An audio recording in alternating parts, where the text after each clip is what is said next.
नमस्कार, पीके stenographer channel में आप सभी का हार्दिक स्वागत है। तो आज हम डिक्टेशन का रामधारी गुप्ता की अभ्यास नंबर 2 स्टार्ट करेंगे। तो हम स्टार्ट करते हैं 5 सेकंड में। 5, 3, 2, 1 स्टार्ट। सभापति महोदय, प्रतिदिन छोटी मोटी झड़पें होती रहती हैं। हमारी फौजें बड़े उत्साह से उनके मुकाबले में खड़ी है। उनके हौसले बहुत ऊंचे हैं, लेकिन हमारी सरकार का भी यह कर्तव्य है कि उनके हौसले को कभी गिरने ना दे। उन्हें हर तरह की सुविधा प्रदान की जाए, जिससे उनका आत्मविश्वास बढ़े।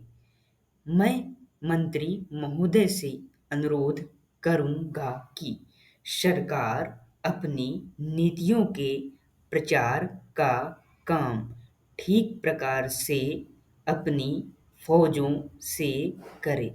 उनको अच्छे अच्छे हथियार दें।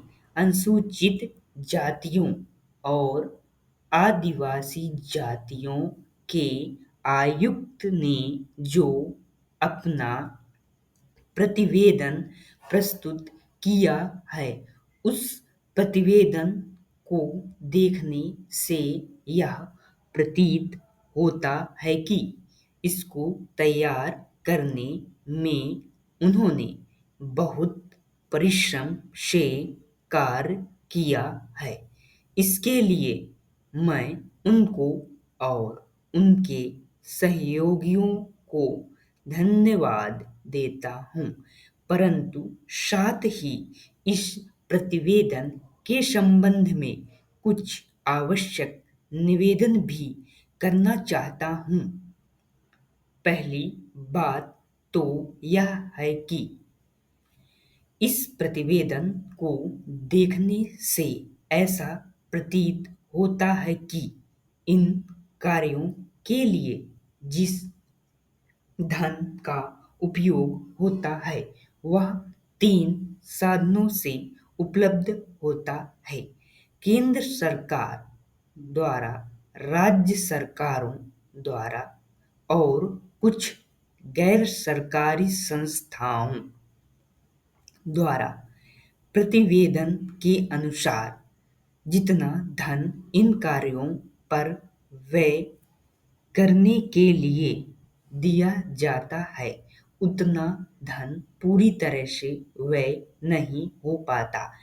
मैं यह नहीं कह सकता कि आवश्यकता से अधिक धन दिया जाता है या कार्यकर्ताओं को वह धन प्राप्त नहीं होता, जिसके कारण से वह बिना खर्च हुए बच जाता है। मैं तो यह चाहता हूँ कि जितना धन दिया जाता है, उसका पूरा उपयोग हो और वह आयुक्त को यह ना कहना पड़े कि इस कार्य के लिए जितने धन की आवश्यकता थी, उतना धन नहीं मिल पाया और विवश होकर हमको उस कार्य को बीच में ही रोकना पड़ा। Paragraph change. जहाँ तक राज्य सरकारों का संबंध है, बहुत सी राज्य सरकारें अभी तक इस कार्य में असावधानी से काम ले रही है और इस कार्य को उपेक्षा की दृष्टि से देखती है। आयुक्त ने इस बात की शिकायत की है कि बहुत सी राज्य सरकारों ने अनेक पत्र भेजने के बाद भी अभी तक अपनी रिपोर्ट नहीं भेजी है। मैं चाहता हूँ कि सरकार इस तरफ निष्ठापूर्वक ध्यान दें। राज्य सरकारों पर दबाव डाला जाए कि वे इस दायित्व के प्रति सचेत हों। और आयुक्त को उनके कार्य में पूरा पूरा सहयोग प्रदान करें। समाप्त।